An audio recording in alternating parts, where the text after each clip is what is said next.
Según el relato de Juan, en el capítulo 18 está siendo llevado ante Anás, quien le interroga. Pero mientras Jesús está siendo interrogado por Anás, que es el suegro de Caifás, Caifás aquel que en el capítulo 11 dio la orden de que era mejor que muriera un solo hombre y no todo un pueblo. Anás le interroga. Cuando leemos en las Escrituras, del verso 12 al 14 en el capítulo que estamos estudiando, capítulo 18 de Juan, se nota la interrogación, o podemos ver que Anás está interrogando a Jesús. Pero mientras eso está sucediendo, en el patio también está habiendo otro interrogatorio. Y el interrogatorio que está aconteciendo en el patio es Pedro también está siendo interpelado, interrogado, y esto lo podemos ver en el capítulo 18, verso 15 en adelante. Aquí es donde vamos a dar inicio a nuestro estudio de la noche de hoy, martes. Estamos ya en los 18 días del mes de enero de este año 2022 y para nosotros es un privilegio, para mí es un privilegio, es un tiempo en el que martes a martes vamos a cumplir ya 2 años de estar haciendo esta labor de llegar a sus hogares, a su sala, y no sabemos a cuántos lugares más. Pero también estamos agradecidos porque el Señor nos permite llegar incluso a otros países, a Cuba, a Panamá, a Estados Unidos, a Argentina, a algunos otros lugares en Centroamérica, a las regiones de nuestro país en donde el Señor nos ha permitido. Un saludo para el área Ixil, allá por donde Dios nos permitió estar por muchos años enseñando a líderes, pastores, jóvenes y predicando también entre la iglesia de los metodistas, los amados hermanos metodistas. Un saludo para ustedes, amados hermanos, para ustedes, amada iglesia, Iglesia Ministerios Renuevo, a la que el Señor nos permite poder dirigir de unos años atrás. Bien, según este relato entonces, encajan estos dos relatos en este capítulo, en donde a Jesús se le está interrogando y Caifás, o Anás, que era el sumo sacerdote, pero que en el turno a este año le había tocado a Caifás, quien había dicho, como dijimos, que era mejor que muriese solo un hombre y no un hombre por el pueblo. Esto también aparece en San Juan, capítulo 11, verso 49 y 50, lo podemos ver. Vamos a leer entonces hoy, literalmente, lo que la Escritura nos enseña para continuar con este estudio bíblico sistemático. Y Simón Pedro, en la Reina Valera dice, y seguían a Jesús Simón Pedro y otro discípulo. Esto lo comentamos la semana anterior. Y este discípulo era conocido del sumo sacerdote y entró con Jesús al patio del sumo sacerdote. Cuando la Escritura nos habla de que entró al patio, también es claro el texto, porque nos dice que entraron, según la versión que yo tengo acá también, mas Pedro estaba afuera, él no entró. Este discípulo que sí conocía al sumo sacerdote, entró al patio y luego se ve como este hombre, del cual no se menciona su nombre, regresa a la puerta, habla con la portera, es lo que dice la Escritura, habla con la criada portera, a quien le pide que deje entrar a Pedro. Entonces en el verso 17 dice que la criada le dice a Pedro, ¿no eres tú también de los discípulos de este hombre? Dijo él, no lo soy. O sea, si ustedes se dan cuenta, es lo que mencioné al inicio. Hay 2 interrogatorios en este instante. Allá Anás está interrogando a Jesús y le está haciendo preguntas acerca de si él es el rey, si él es, como se ha dicho, cuál es la causa por la cual lo han apresado. Y ahora Pedro está siendo interrogado, interpelado en esta oportunidad. Así que ya estaban de pie los siervos y los alguaciles, que les habían encendido un fuego porque hacía frío y se calentaban. Vaya, esto me hace pensar en el frío que también estamos experimentando ya en esta época en distintos lugares del planeta. Y la escritura dice que se están calentando y también con ellos aprovechando el fragor de la fogata, también Pedro está allí de pie calentándose. Volvemos al interrogatorio. Y el sumo sacerdote preguntó a Jesús, verso 19, acerca de sus discípulos y de su doctrina. Y cuando le pregunta a Jesús entonces Anás acerca de sus discípulos y de su doctrina, Jesús entonces le responde. Voy a leer la versión Dios habla hoy. Yo he hablado públicamente delante de todo el mundo. Siempre he enseñado en las sinagogas y en el templo donde se reúnen todos los judíos. Así que no he dicho nada en secreto. Y cuando Jesús hubo dicho esto, uno de los alguaciles que estaba allí le dio una bofetada a Jesús, diciéndole, ¿así le respondes al sumo sacerdote? Recuérdense que él era una autoridad y Jesús respondió como un derecho que tenía.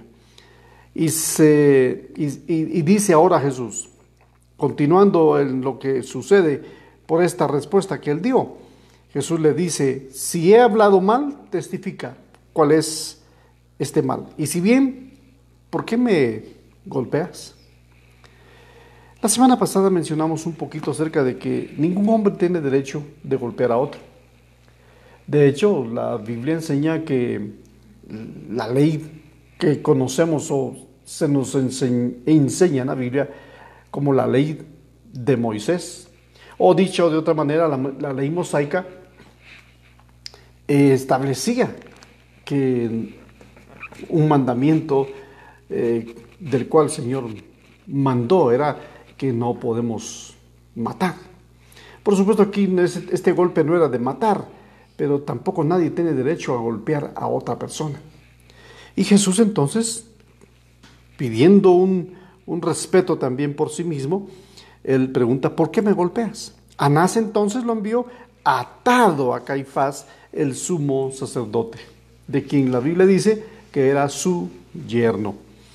Solo aquí se nota el nivel al que la sociedad de aquellos días, en tiempos de Jesús, se estaba experimentando.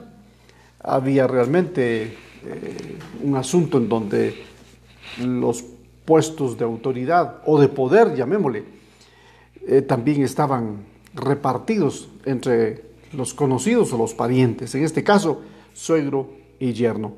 Entonces, el verso 25 en el que vamos a continuar leyendo, nos dice que estaba pues Pedro en pie calentándose y le dijeron, si se dan cuenta, esto es como las películas, ¿verdad? Por un instante se ve una escena y por el otro lado se ve otra escena. O como dijera un amigo, y un mes después, y 3 minutos antes, en este caso se está dando la historia al mismo tiempo. Y llevaron a Jesús.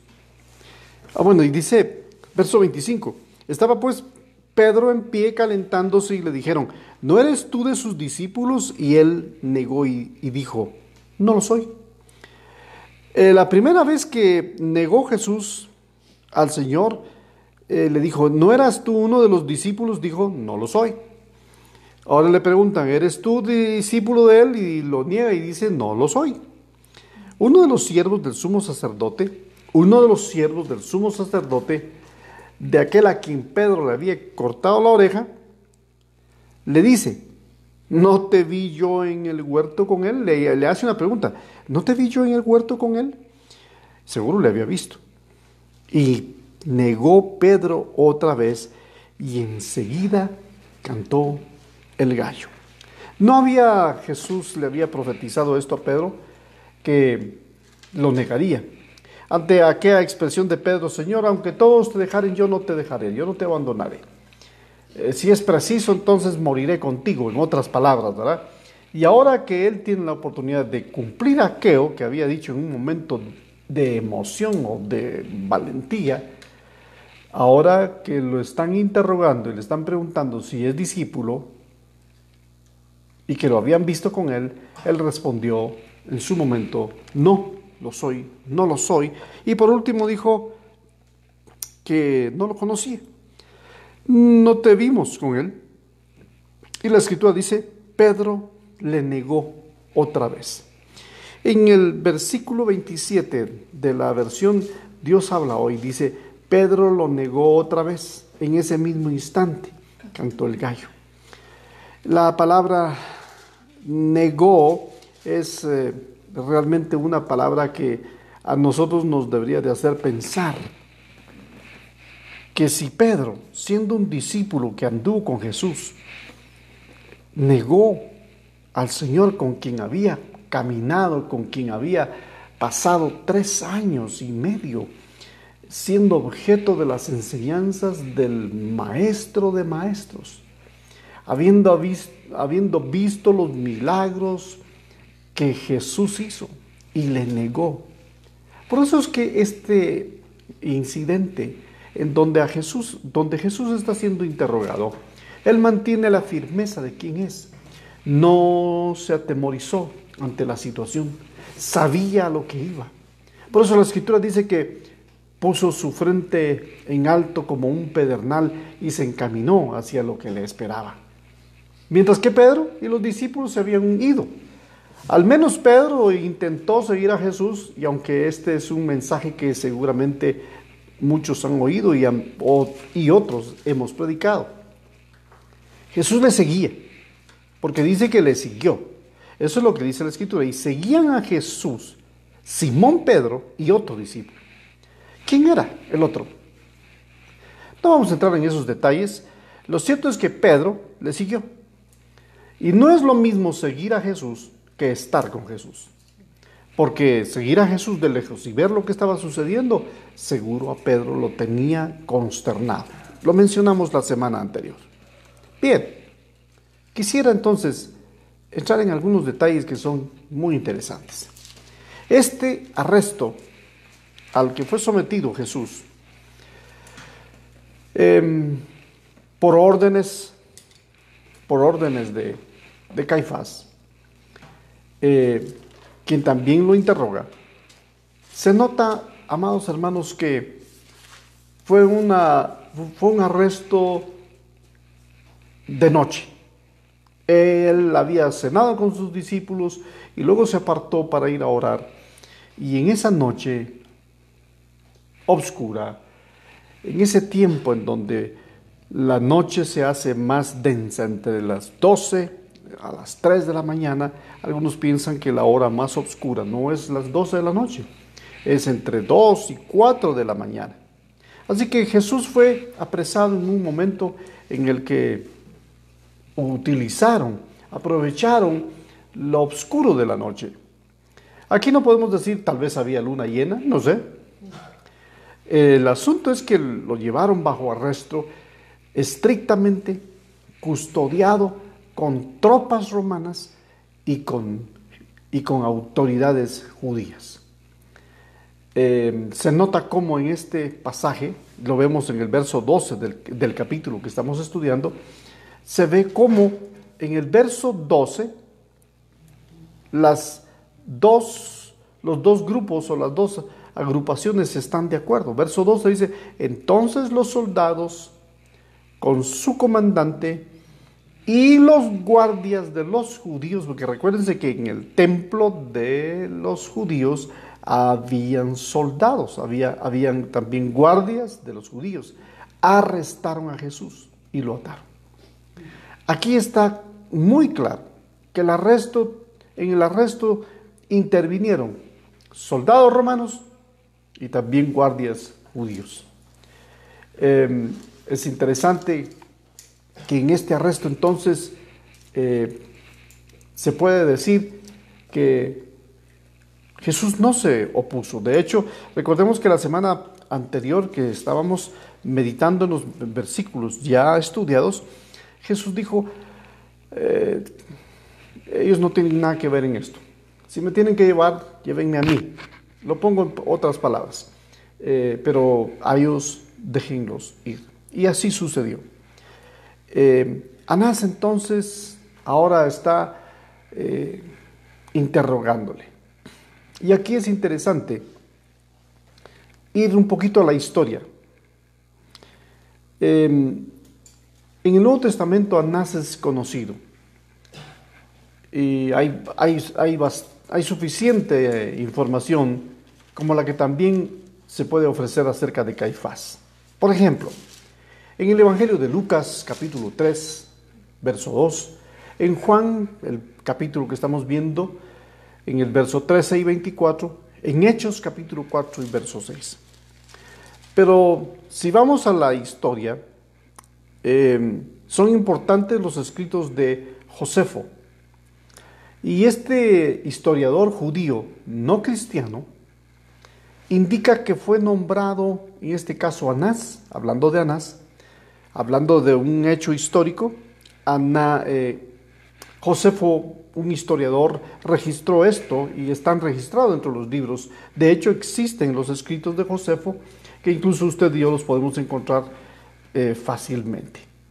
Josefo nos indica que Anás fue nombrado en el año 6 después de Cristo, pero luego fue destituido en el año 15 por Valerio Grato, el predecesor de Pilato. Antes de Pilato entonces estaba Valerio Grato allí en Jerusalén, pero no obstante Anás siguió ejerciendo una enorme influencia y gozando de un considerable apoyo popular, ya que el judaísmo se sentía molesto por el modo en que los romanos controlaban al sumo sacerdote y sus vestiduras festivas se guardaban. Por ejemplo, esto también como un asunto histórico se pueden ver en la fortaleza Antonia. Se dice que de los hijos de Anás, su yerno Caifás llegaron a ser sumos sacerdotes, los hijos de Anás y su yerno. Por ello es que Anás poseía una gran influencia. Alguien podría decir, tenía una gran cuota de poder. Sí, tenía una gran cuota de poder en sus días, tenía una influencia tremenda y básicamente se podía ver como un patriarca influyente en la familia sacerdotal.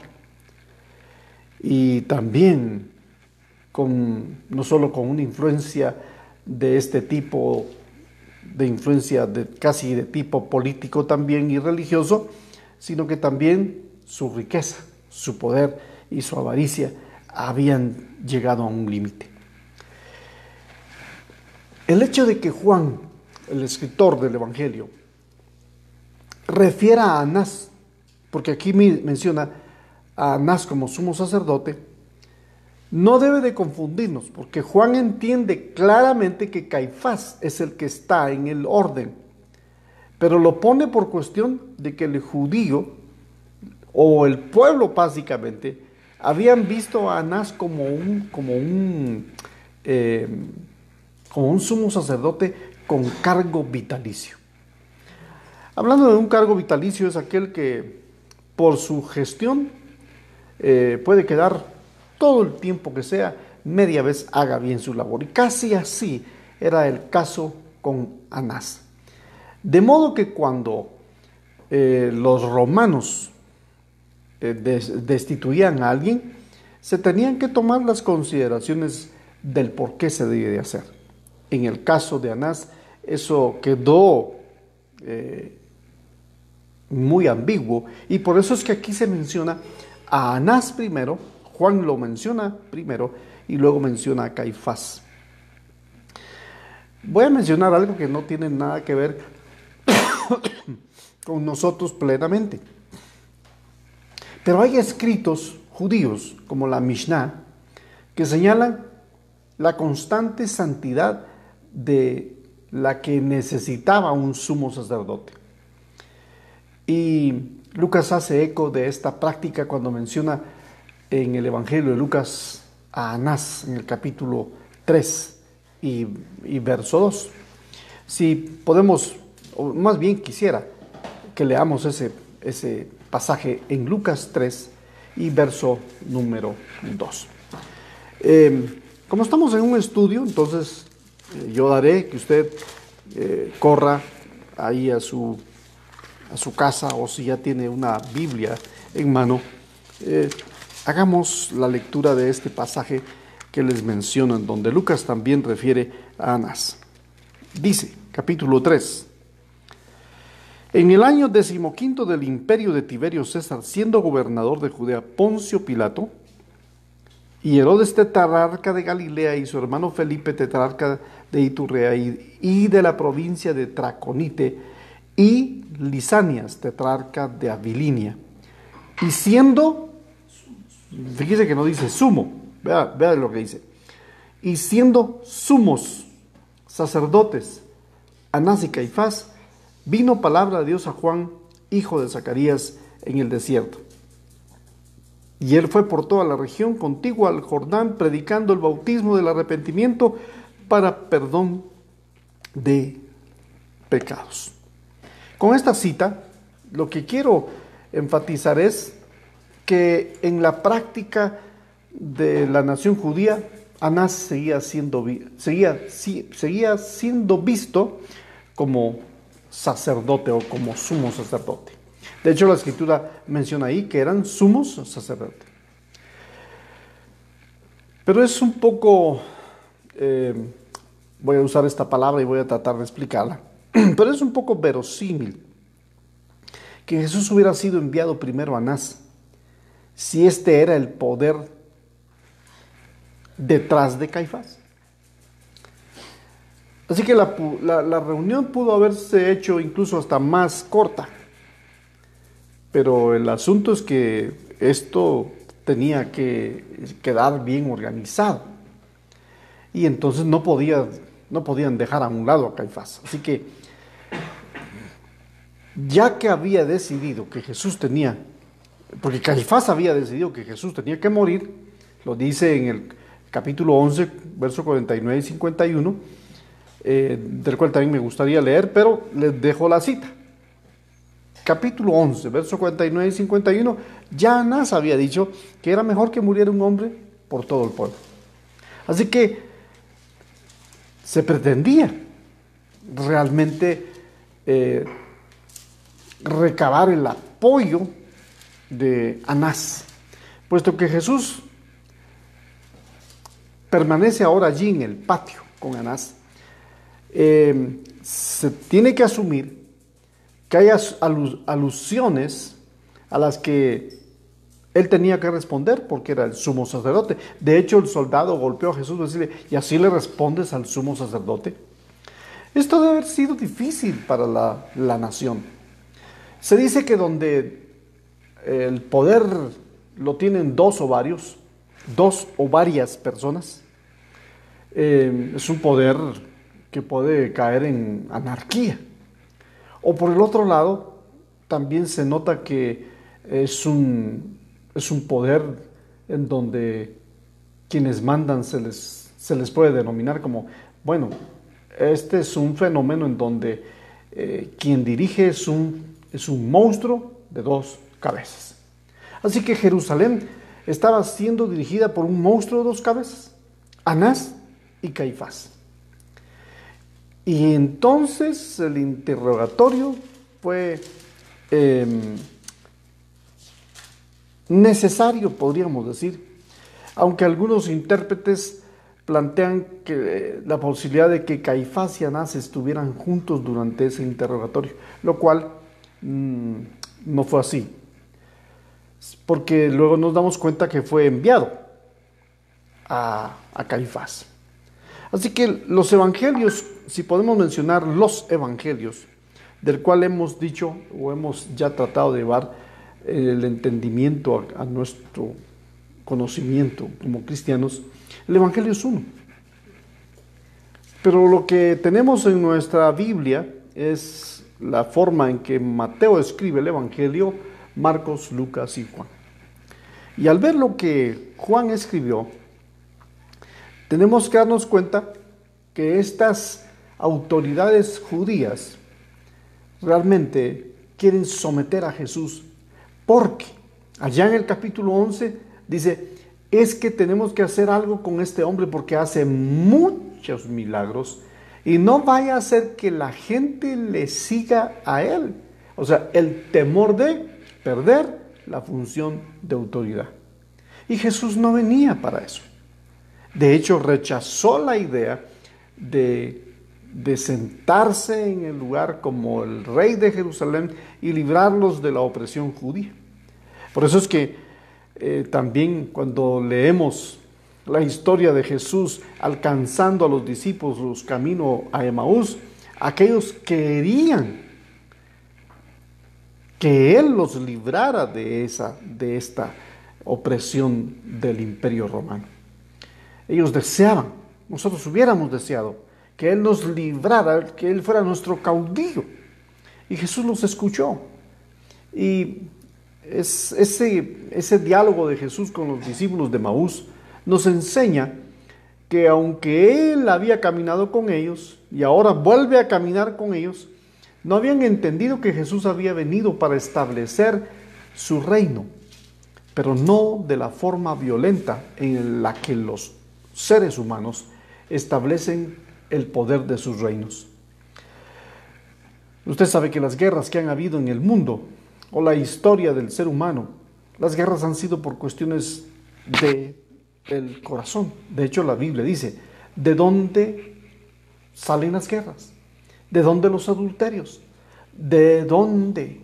Sino de vuestro corazón.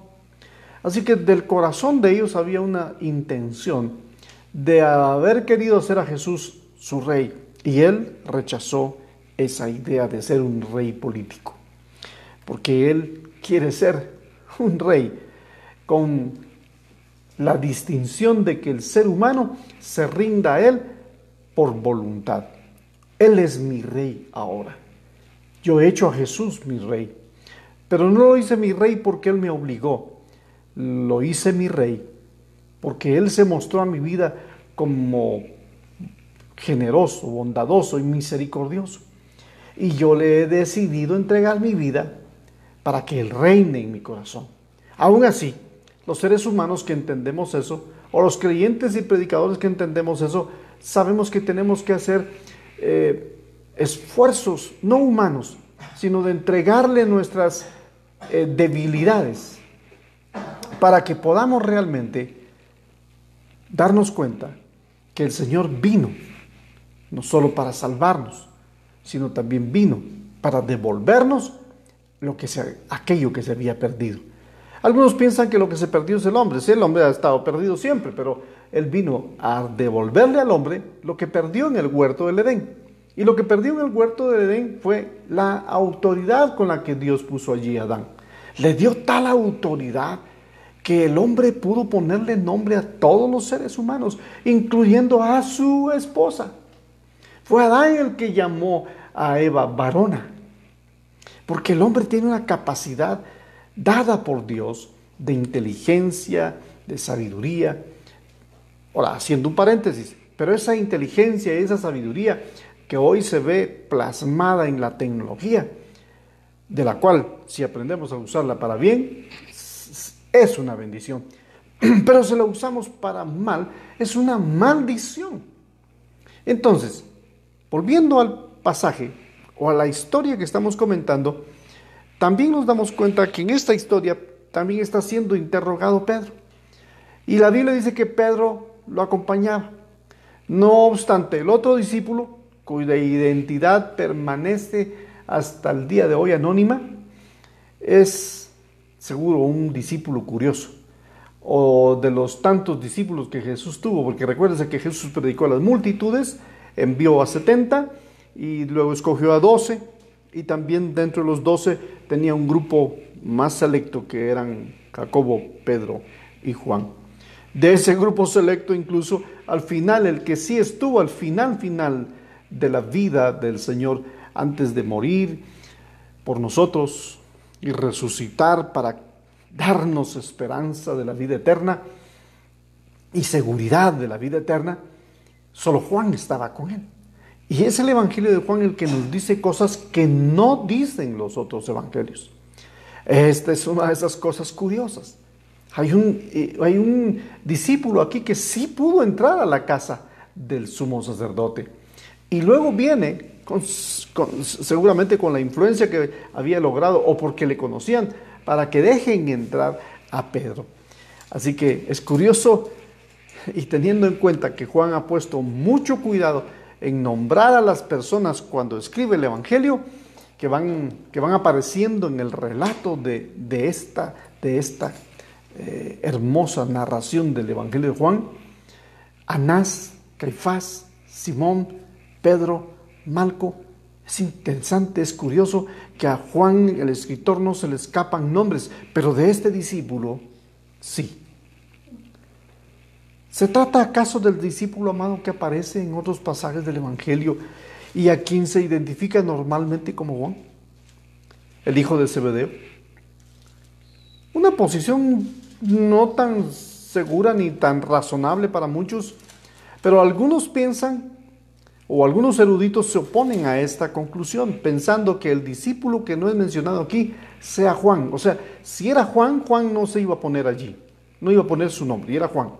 Así que existe la posibilidad de que el discípulo que no se menciona su nombre haya sido el mismo escritor del Evangelio. Pero esto no es concluyente. Esto simplemente es una suposición. Así que el capítulo 18 nos sigue diciendo que entrando en el patio, un patio que estaba lleno de guardias, alguien le conoce desde que entra a la puerta. Aquella mujer le reconoce y le pregunta, y él dice: no lo conozco. Como ustedes ven, se ve el punto en donde Pedro, calentándose después cerca de un grupo de gente, también le preguntan nuevamente: ¿eres tú? Y Pedro dijo: no. Es interesante el punto de vista que algunos proponen acerca del discípulo amado y que tiene mucho a favor acerca de que él pudo haber sido el que introdujo a Pedro a este lugar. En este evangelio, el discípulo amado aparece frecuentemente junto a Pedro. Veamos en el verso 23, 24 y 25 de esta misma carta. Y voy a leerles. Quiero ver si estoy logrando transmitir la idea. Estoy volviendo a que consideremos quién es el discípulo del cual no se menciona el nombre. Bueno, entonces leamos el capítulo 13, vamos a Juan, y vamos a leer el verso 23 al 26. Y uno de sus discípulos, al cual Jesús amaba, estaba recostado al lado de Jesús. A este, pues, hizo señas Simón Pedro para que le preguntase quién era aquel de quien hablaba. Él, entonces, recostado cerca del pecho de Jesús, le dijo: Señor, ¿quién es? Lo que voy a tratar de exponerles es de que aquí, en este incidente en donde Pedro va siguiendo a Jesús junto a otro discípulo, lo que se ha llegado a pensar es que el discípulo que andaba siempre con Pedro era Juan. Y entonces esto tiene mucho sentido. Y usted me dirá: ¿por qué? Ahora le voy a decir algo que solo lo voy a citar. Pedro va corriendo en pos de Jesús. Y cuando llega, Jesús le hace la pregunta: Pedro, ¿me amas? Y recuerda usted el incidente. ¿Quién venía detrás de Pedro? el discípulo, ¿no? Entonces en el Evangelio no va a aparecer el nombre. Aquí en nuestro medio hay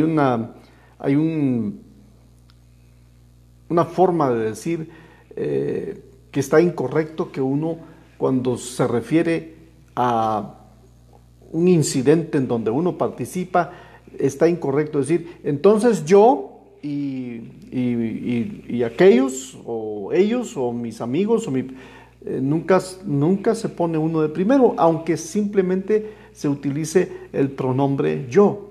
Se ponen los demás primero y uno queda de último. Y nosotros en nuestro idioma coloquial decimos, el burro va por delante. Y aquí el burro no iba por delante. Así que es posible que esto esté sucediendo. Ahora veamos el capítulo 20 de Juan, en el verso 2. Aunque este pasaje es bastante largo, pero veamos lo que sucede en el verso 2. Entonces corrió, lo que les mencionaba, o lo que ya mencioné antes. Lo vamos a leer. Entonces corrió y fue a Simón Pedro. ¿Quién corrió? Y al otro discípulo, ¿se dan cuenta? Aquel al que amaba Jesús, y le dijo, se han llevado al sepulcro al Señor y no sabemos dónde le han puesto. Y salieron Pedro y el otro discípulo. ¿Quién será el otro discípulo entonces? Cuando la semana pasada mencioné, vamos a dejar eso a un lado, me di cuenta, no era mi intención, ni era dejar a un lado algo que sí en la Escritura nos deja bastante clara la idea, como lo que nuestro hermano Carlos Velázquez nos ha enseñado, que él aprendió también con el doctor Samuel Berberian. La Biblia tiene pasajes que son explícitos y hay cosas que están implícitas. Y aquí esto está implícito. El otro discípulo al que el Señor dice, el discípulo al que la Biblia menciona, aquel al que amaba a Jesús. ¿Quién era el discípulo aquel al que amaba a Jesús? Juan. Ahora, todo esto lo vemos hasta el verso 10. Y corrían los dos juntos. Pero el otro discípulo otra vez corrió más aprisa que Pedro y llegó primero al sepulcro. Y bajándose a mirar vio los lienzos puestos allí, pero no entró. Luego llegó Simón Pedro tras él y entró en el sepulcro y vio los lienzos puestos allí y el sudario que había estado sobre la cabeza de Jesús, no puesto con los lienzos, sino enrollado en el lugar aparte. Entonces entró también el otro discípulo que había venido primero al sepulcro y vio y creyó, porque aún no habían entendido la Escritura, que era necesario, como lo que el doctor Velázquez está enseñando, es necesario. Aquí era necesario que Él resucitara de los muertos. Y volvieron los discípulos a los suyos. ¿Qué discípulos? Pedro y Juan, de quienes está hablando acá. Ahora, vayamos al siguiente capítulo, 21, versos 7 y 8. Entonces aquel discípulo, ¿quién? Otra vez, cuando entonces usted y yo, de aquí en adelante, volvamos o alguien nos pregunte, ¿quién era ese discípulo que metió a Pedro al pretorio, al patio de la casa de Anás? Tenemos que usar estos textos para darnos cuenta que es interesante que el mismo escritor del Evangelio tiene un sentido de pertenencia, pero un sentido de pertenencia con grande humildad, porque no pone ni menciona su nombre. Pero el Espíritu Santo sí guió al mismo autor a dejar los textos con mucha claridad para que nosotros podamos hacer esta interpretación esta noche. Entonces aquel discípulo a quien Jesús amaba dijo a Pedro, otra vez, la característica de este discípulo que aparece aquí, según los expertos, y cuando ya uno, no solo los expertos, sino cuando también el Espíritu Santo nos guía, uno se da cuenta que siempre iban juntos. Pedro y Juan, o Juan y Pedro. En este caso, les anuncian que Jesús no está en la tumba. Y salieron corriendo, y Pedro salió, pero como era más lento o más viejo y Juan más rápido y más atlético. Juan lo alcanza, lo deja y ese otro discípulo al que la Biblia enseña al que Jesús amaba. Ahora veamos en el 21, 7 y 8. Y los otros discípulos vinieron con la barca, arrastrando la red de peces, pues no distaban de tierra sino como 200 codos. Al descender a tierra, vieron brasas puestas y un pez encima de ellas y pan. Vamos a ver, creo que estoy leyendo mal. Sí, es 21, 7 al 8. Entonces aquel discípulo a quien Jesús amaba dijo a Pedro: Él es Señor. Simón Pedro, cuando oyó que era el Señor, se ciñó la ropa, porque se había despojado de ella, y se echó al mar. Y los otros discípulos vinieron con la barca, arrastrando la red de peces, pues no distaba de una distancia de como 200 codos. Entonces aquel discípulo, ¿quién es aquel discípulo? Es Juan. Juan es el que entonces, y podemos leer otras citas más, en Marcos también hay otras citas que nos dan esa idea. Juan capítulo 19 también nos menciona nuevamente lo mismo. Pero lo que quiero es que con estos pasajes o con estas lecturas de estos versículos quede claro que el discípulo que ayuda a Pedro a entrar al pretorio, a la casa en donde Jesús está siendo interrogado y en donde posteriormente Pedro también va a ser interrogado, era Juan. Ahora sí podemos decir con seguridad que era Juan. Este Juan entonces sí tenía influencia. Pero cuando Pedro entonces entró a este lugar, ya también escuchamos que él le negó. Esta negativa de Pedro lo puso en una condición en donde ahora Pedro más adelante saldrá llorando, arrepentido de lo que ha hecho acerca de negar a su Señor. Vamos a detenernos esta noche ante esta enseñanza o bajo estos principios que hemos hoy compartido. Oro al Señor, pido al Señor que en esto que hemos compartido alguna luz haya venido a su vida, pero especialmente que nosotros nos demos cuenta que no podemos ser discípulos que nieguen al Señor, que no podemos ser discípulos que sigamos a Jesús de lejos, que tenemos que ser discípulos influyentes como Juan, aunque no se mencione nuestro nombre. Miren, constantemente escucho esto en las televisoras cristianas,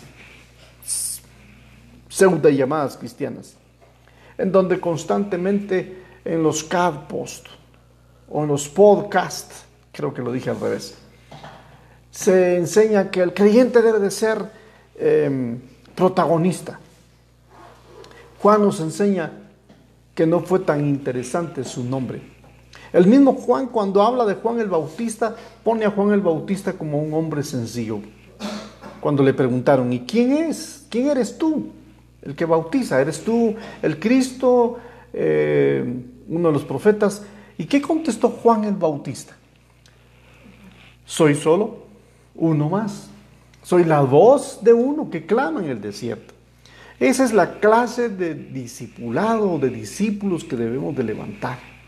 Pero me está costando, les quiero decir, y creo que está pasando una dificultad enorme la iglesia en este tiempo, porque ahora hay que ser protagonista. Ahora hay que ser el más guapo, hay que ser el más inteligente, el menos bruto. Hay que tener presencia, hay que tener verborragia, o verborrea, más bien dicho, ¿verdad? Para que entonces cautivemos a nuestros oyentes. Y ayer escuchaba testimonios de liderazgos abusivos que se han levantado dentro del cuerpo de Cristo, que predican por ganancia, por dinero, por fama, por protagonismo. Y aquí nos damos cuenta que los discípulos que estaban ahora allí viendo la acusación, el interrogatorio de Jesús, son dos muy distintos. Uno miedoso y otro que es influyente, aunque su nombre no se menciona. No importa si usted es conocido o un gran desconocido. Lo más importante es que nosotros podamos amar al Señor con todas nuestras fuerzas, con toda nuestra mente y servirle solo a Él. Bendiciones, nos vemos la próxima semana a partir de las 8 de la noche. Gracias por estar esta noche en este estudio bíblico sistemático del Evangelio de Juan. Continuaremos la próxima semana. Bendiciones.